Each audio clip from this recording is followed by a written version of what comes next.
Vamos a leer desde el versículo 7 en adelante. Alabado sea Dios. Vamos a leer desde el 6.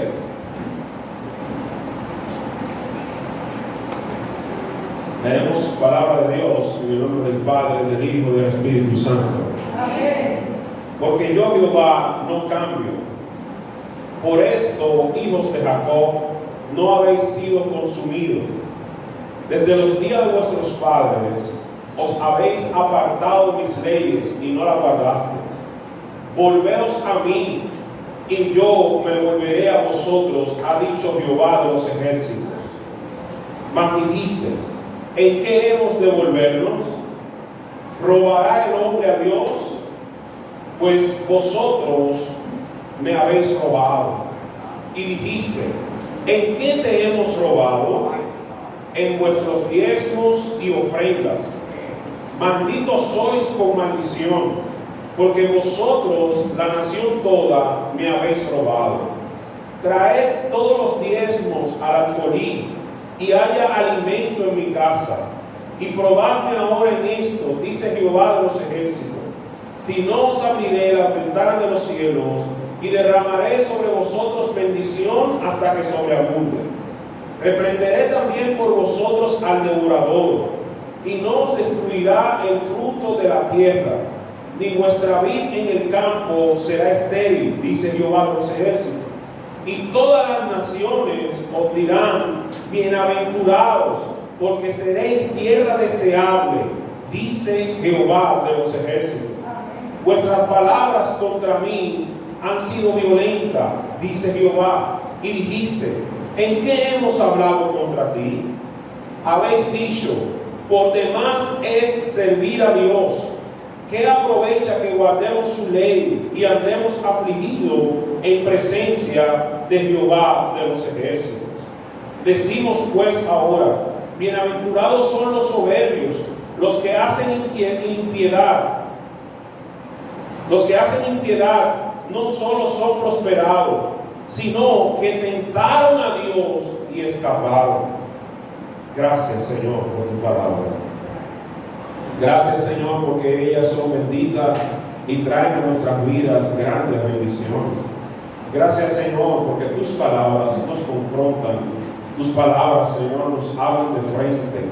Tu palabra, Señor, nos va a llevar siempre a tu perfecta voluntad, a tu verdad. Te pedimos que nos permitas, Señor, ministrar de ella en esta mañana con toda la autoridad con la cual fue escrita. En el nombre de Jesús. Amén. Pueden sentarse, amados hermanos y amigos. Como les decía, hemos estado predicando una serie acerca de este libro de Malaquías. En los anteriores mensajes hemos hablado de cómo el pueblo de Dios había deshonrado a Dios en todo su andar, en todo su quehacer. Cómo el pueblo de Dios se había olvidado de la ley de Dios, cómo el pueblo se había apartado de Dios, de tal manera que tenían ya la conciencia cauterizada. ¿Qué significa una persona con la conciencia cauterizada? Que hace el mal y no se da cuenta que está haciendo el mal. Y su conciencia, en vez de reprenderle, le dice que está haciendo el bien. Y aún más, es una persona que cuando se le habla la palabra, que cuando se le confronta con la palabra de verdad, que es la palabra del Señor, entiende entonces que la palabra es la que está mal y no él o ella. Esta es una persona con la conciencia cauterizada. Y el pueblo de Israel, por la práctica del pecado, por la práctica de la continua maldad, su corazón se había enfriado y se habían vuelto insensibles a la palabra del Señor.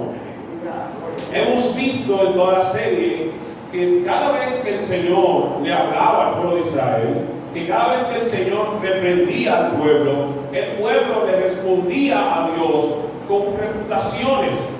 haciéndoles preguntas que indicaban o querían decir ellos que no estaban en la condición en la que Dios le estaba diciendo. Por ejemplo, en el capítulo 2 leíamos cómo Dios le dice al pueblo: ustedes han deshonrado mi nombre. Y ellos decían: ¿en qué te hemos deshonrado mi nombre? ¿En qué hemos deshonrado tu nombre?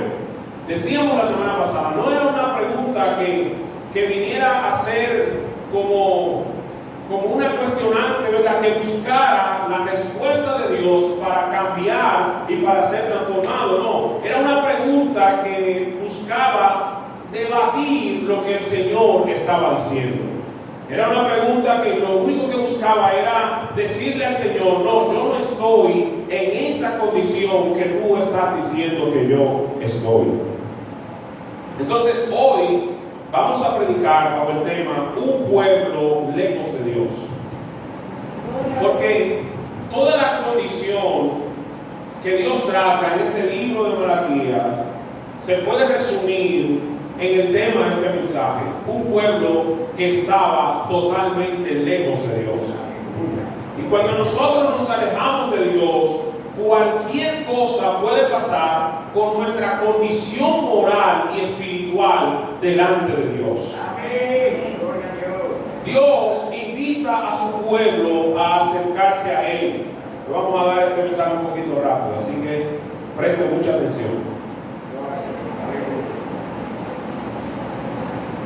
Dios invita a su pueblo a acercarse a Él. En el capítulo 3, el capítulo que estamos leyendo, del versículo 7, Jehová le dice: desde los días de vuestros padres os habéis apartado de mis leyes. O sea, lo que Dios está diciéndole a ellos no es nuevo. Es algo que venía ocurriendo desde el día de sus padres. Cuando Jehová dice eso, no es necesariamente el padre de cada uno de ellos, sino que está hablando desde la antigüedad, desde sus primeros padres. Y nosotros vemos la rebelión del pueblo de Israel desde Génesis hasta nuestros días, ¿verdad que sí? O hasta Apocalipsis, pudiéramos decir, hasta el futuro. O sea, en Génesis el pueblo se rebeló en la figura de Adán y Eva, pero también luego se rebeló en la figura de Caín, luego se rebeló con la torre de Babel, luego se rebeló con los hombres y mujeres en los días de Noé. Bueno, ahí puse uno adelante y otro atrás. O sea, siempre el pueblo de Israel venía en rebelión ante los ojos de Jehová. Pero también siempre delante de la rebelión del pueblo estaba la provisión de Dios para perdonar sus pecados. Denle un aplauso a Dios por eso. Cuando Adán y Eva pecaron contra Dios, ya Dios había provisto de cordero para perdonar sus pecados. Amén. Cuando Caín incluso pecó contra Dios, también la misericordia de Dios se manifestó a la vida de Caín.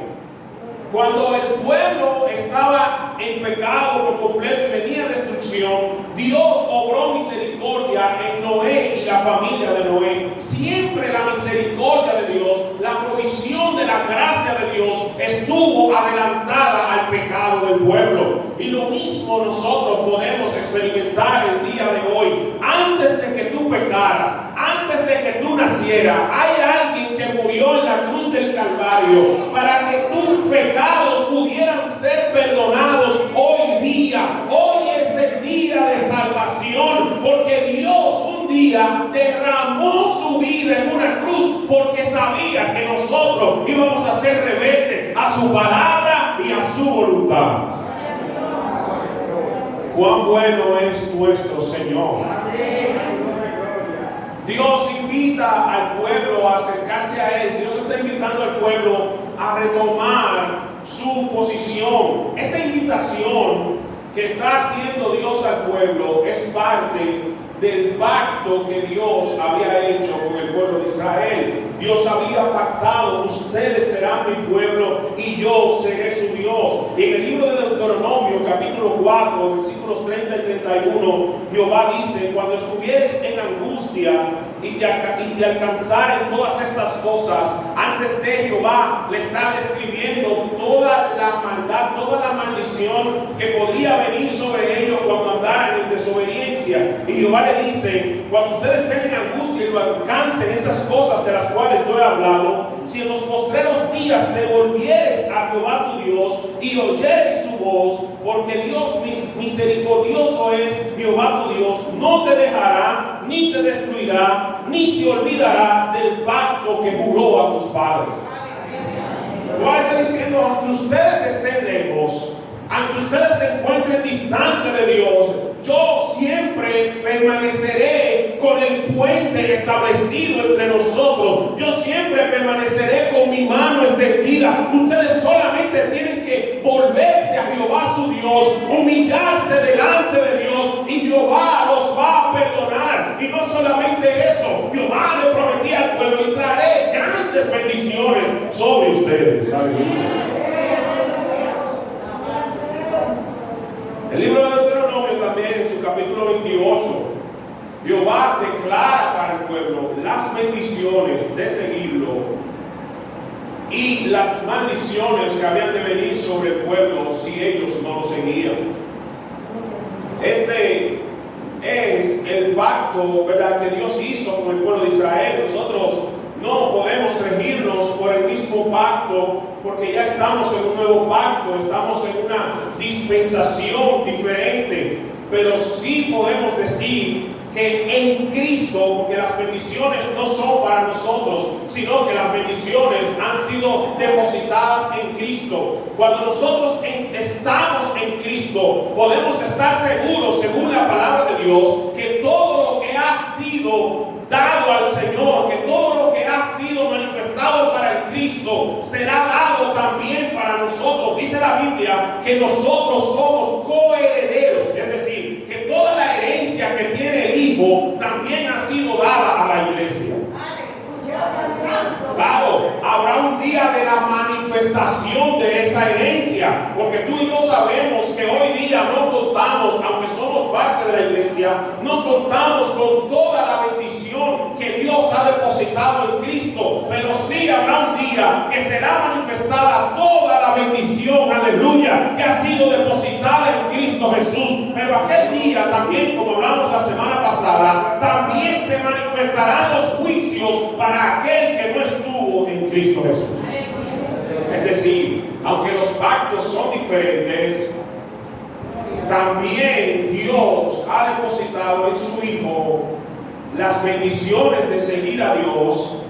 Y en aquel día del juicio se van a manifestar la maldición de no haber seguido a Dios, que es la bendición eterna. Dentro de la lejanía del pueblo de Dios, también se habían alejado de su ley. Jehová le dice en el versículo 8: ¿robará el hombre a Dios? Es una pregunta un poco fuerte, ¿verdad? Imagínenselo. O sea, ¿el hombre robará a Dios? No hay una respuesta teológica que pudiera explicar eso antes de que Jehová dijera esto en la palabra de Dios. Nunca antes Jehová se había referido a ese tema de esta forma. Si Jehová había reclamado la forma en la que el pueblo ofrendaba, y nosotros incluso en este mismo capítulo, en este mismo libro de Malaquías, en el capítulo 1, nosotros vimos cómo Jehová le reclama a los sacerdotes, y Jehová le dice: ustedes han despreciado mi nombre en que decís, en que ofrecéis sobre el altar pan inmundo, y dijiste: ¿en qué te hemos deshonrado? En que pensáis que la mesa de Jehová es despreciable. Y cuando ofrecéis el animal cojo para el sacrificio, ¿no es malo? Asimismo, cuando ofrecéis el cojo o el enfermo, ¿no es malo? Presentadlo pues a tu príncipe.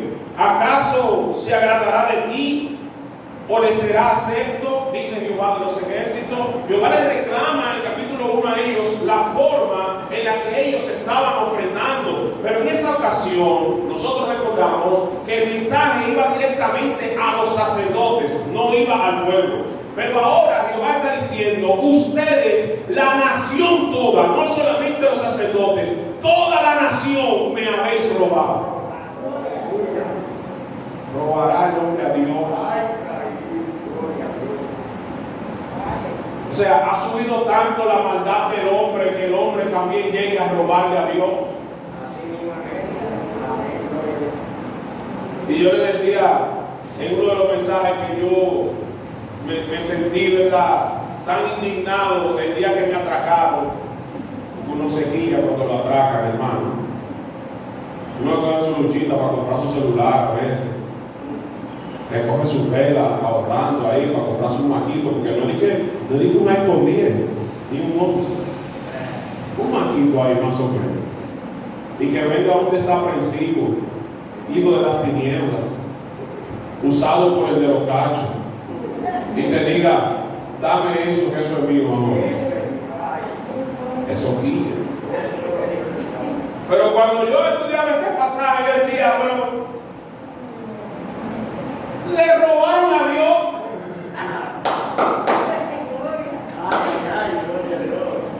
O sea, le roban a Jehová, Dios de los ejércitos. Imagínese usted, amado hermano. ¿Qué no podrán hacer con nosotros?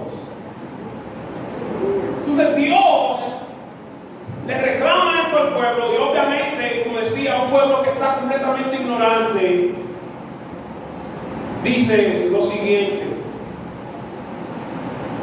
Y Jehová le dice: pues vosotros me habéis robado. Si ellos dijeron: ¿en qué te hemos robado? Jehová le responde: en vuestros diezmos y vuestras ofrendas.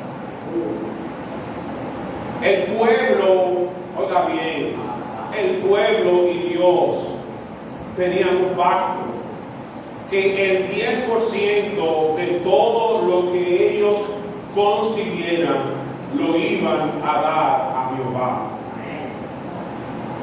Y usted sabe que la tribu de Leví, el pueblo de Israel se dividía en 12 tribus, ¿verdad? Y cuando llegaron a la tierra prometida, la tierra que Jehová le había jurado a sus padres que les daría, les repartieron tierra a todos, pero a la tribu de Leví Jehová dijo: no tendrán herencia, porque yo seré su herencia. Y esta tribu se sustentaba de todo lo que el pueblo daba en el alfolí, es decir, de sus diezmos y sus ofrendas. Y esto podría ser incluso ofrendas y diezmo en, ¿cómo se diría?, en material agrícola, ¿verdad? O sea, podrían ser todo tipo de alimentos. Por eso es que cuando Jehová le invita, que vamos a ver más adelante, Jehová le dice: traigan vuestros diezmos y su ofrenda, y haya alimento en mi casa. Porque sus diezmos y sus ofrendas podrían ser también traídas en la forma en la que ellos cosechaban delante del Señor. Ahora bien, nosotros podemos ver a la luz de la palabra que Dios al pueblo le está pidiendo más que su dinero. ¿Por qué? Porque la ofrenda en el pueblo de Dios siempre estuvo relacionada con el ofrendante. Es decir, Dios no le interesaba que una persona trayera grandes ofrendas delante de su altar si juntamente con su ofrenda no traía su corazón. ¿Qué fue lo que pasó en el Génesis? ¿Por qué Caín mató a Abel? Para que me entiendan algunos que están aquí. Bueno, porque ambos trajeron una ofrenda delante del Señor. Caín era agricultor y Abel era pastor de ovejas. Abel trajo una oveja, dice la palabra que trajo la oveja más gorda, la oveja más hermosa delante del Señor. Y Caín trajo una ofrenda de los frutos que él tenía. Pero dice la palabra de Dios que a Dios no le agradó ni Caín ni su ofrenda. Mas sin embargo le agradó a Abel y su ofrenda. ¿Qué quiere decir la palabra de Dios con esto? Que Caín trajo una ofrenda ofrenda y también trajo un corazón delante del Señor que no fue agradable delante de Dios. Es decir, Dios está interesado más que en tu ofrenda. Dios está interesado en que tú seas un ofrendante con un corazón alegre, que tú seas una persona que le das a Dios no el 10%, no, que le das a Dios toda tu vida, que le das a Dios todo tu corazón. Si algunos quisieran llevar esto al Nuevo Testamento, pudiéramos pensar, el Nuevo Testamento no se habla de diezmo, pastor. Entonces, ¿por qué usted está trayendo este mensaje si estamos viviendo el tiempo de la gracia? Bueno, lo que sucede en el Nuevo Testamento es que Dios no solamente pide el diezmo. La Biblia dice que nosotros debemos poner nuestros cuerpos en sacrificio vivo delante de la presencia del Señor. Es decir, Dios está pidiendo toda tu vida, Dios está pidiendo todo tu corazón, Dios está pidiendo todo lo que tú eres. ¿Por qué Dios hace eso? Bueno, porque cuando Él entregó a su Hijo, no entregó el 10% de su Hijo. Amén. Ni el 15, ni el 20. Cuando Cristo se dio por nuestros pecados, no se dio al 30%. Cuando Cristo se dio por nuestros pecados, dio toda su vida por nosotros. Entonces, una persona que tenga problemas con esto es una persona que no entiende que siempre Dios ha dado más y ha de proveer mucho más de lo que tú vas a necesitar en toda tu vida. Siempre. El pueblo de Israel vivía por obras, es decir, ellos tenían que dar a Dios. Y por el dar a Dios iban a ver las bendiciones del Señor. Pero nosotros, dice en el libro de los Hebreos, que tenemos un pacto superior a aquel. ¿Sabe entonces qué hizo Dios con nosotros? Y explico esto porque yo sé que esto del diezmo y las ofrendas ha sido muy mal usado en algunas ocasiones. El Evangelio de la Prosperidad predica que mientras más tú das, más vas a recibir de parte de Dios. Que si tú das 10, vas a recibir 100. Que si das 100, vas a recibir 1000. Que si das... No. Y no funciona así en el Evangelio del Señor. ¿Qué es lo que sucede aquí diferente al pacto de Dios con Israel? Bueno, que ellos tenían que dar y Dios les iba a dar, pero a nosotros ya Dios nos dio, y de lo que Dios nos dio es que nosotros damos. Ya Dios suplió todo lo que necesitamos en Cristo Jesús. Ya Dios suplió todo lo que nos hace falta en la cruz del Calvario. Aleluya.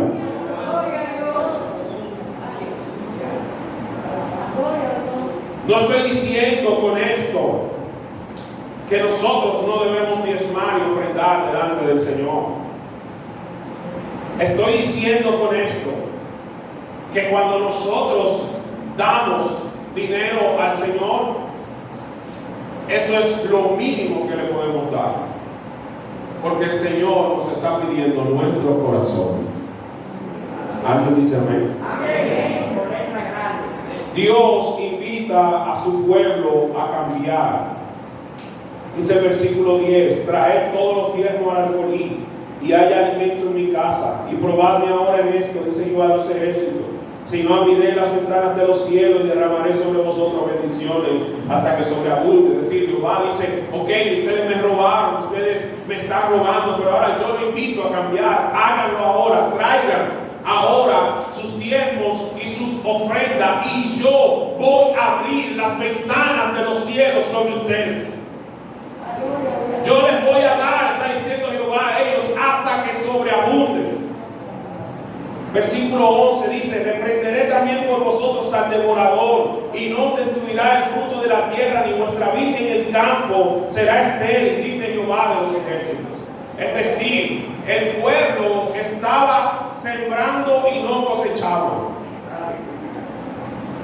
Dice que el devorador venía sobre la vid del campo, el devorador le devoraba todos sus frutos, todos los que ellos tenían, y no se daban cuenta que era por estar de espalda a la ley de Dios.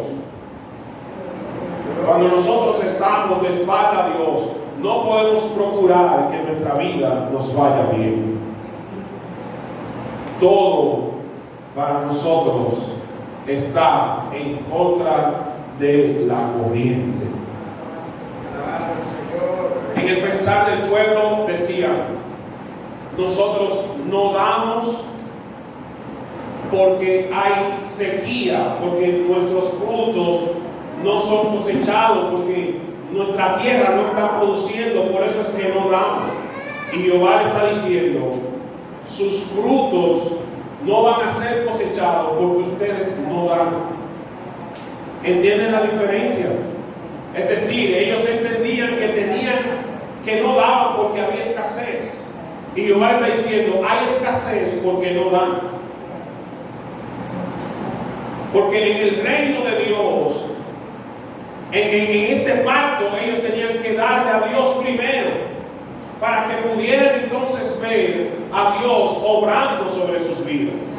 El asunto es que estaban tan ciegos que no podían ver que la maldición que tenía su tierra era por causa de su pecado, que la maldición que había llegado a su hogar era por causa de su pecado, amado hermano. Qué terrible cuando nosotros, aún viendo el caos sobre nuestras vidas, aún viendo las tormentas sobre nuestras vidas, no podemos reconocer que estamos mal delante de Dios y que por eso es que se ha levantado lo que se está levantando. No estoy diciendo que esa siempre sea la ocasión, pero Jonás se encontró en medio del mar y iba camino a la voluntad contraria del Señor, iba contrario a la voluntad de Dios, y en el medio del mar se levantó una gran tormenta sobre la vida de Jonás, pero Jonás pudo reconocer que la tormenta era por causa de él. Y le dijo a los que estaban allí: échenme al mar y la tormenta va a calmar. Qué bueno cuando nosotros podemos reconocer que estamos en pecado delante de Dios, cuando se levantan esas tormentas que están removiendo nuestra vida para hacernos entender la voluntad de Dios. Esta invitación de Dios apela completamente a la misericordia de Dios. Y si lo hacían, Dios quitaría toda la maldición de sobre ellos. ¿Cómo vemos esto en el Nuevo Testamento? Ya con esto termino. La iglesia siempre se ha sostenido de las ofrendas. Incluso en el ministerio de Cristo colectaba ofrenda. La ofrenda siempre ha sido voluntaria, nunca ha sido obligatoria, ni siquiera en el tiempo de Israel. Siempre ha sido voluntaria. Por eso es que Dios le pedía que juntamente con su ofrenda trajeran su corazón. La ofrenda va enlazada con mi obediencia. Yo nunca voy a sobornar a Dios. Dios no es policía de la República Dominicana. O alguno, ¿verdad? Nunca voy a sobornar a Dios con mi ofrenda. Si yo no estoy obedeciendo a Dios, no vaya a creer que por tú darle mucho a Dios, Dios va a perdonar tus pecados. La única forma de que tus pecados son perdonados es arrepintiéndote delante del Señor. La Biblia también en el Nuevo Testamento nos manda a dar generosamente y nos enseña que nuestra escasez no es excusa para no dar. En el libro de Corintios capítulo 8 versículo 2, Pablo le dice a los corintios cómo los hermanos de Tesalónica le rogaron por darle una ofrenda que colaborara con la iglesia, y dice Pablo en este libro, revela Pablo que ellos dieron de su profunda pobreza. Dios nos ha dado más que lo que nosotros podemos dar. Y lo más preciado que nosotros podemos poner en esta mañana en el altar del Señor es nuestro corazón. Lo más preciado que nosotros podemos poner delante de la presencia de Dios es toda nuestra vida. Incline en su cabeza y vamos a orar al Señor. Padre, te damos gracias en esta hora. Gracias, Señor, porque tú nos has permitido ministrar tu palabra. Gracias, Señor, por cada amigo, por cada hermano que está con nosotros en este lugar. Que tú nos has enseñado, Señor, a dar de lo que tú nos das. Pero sobre todo, Señor, a darte toda nuestra vida y todo nuestro corazón. A servirte, Señor, con una entrega total. A servirte, Señor, con una devoción total. A servirte, Señor, conscientes de que en la cruz del Calvario tú derramaste toda tu vida por causa nuestra. Es íntimo, Señor, todo lo que podamos hacer y todo lo que podamos dar para ti. En el nombre de Jesús. Amén. Yo quisiera saber si hay algún amigo que está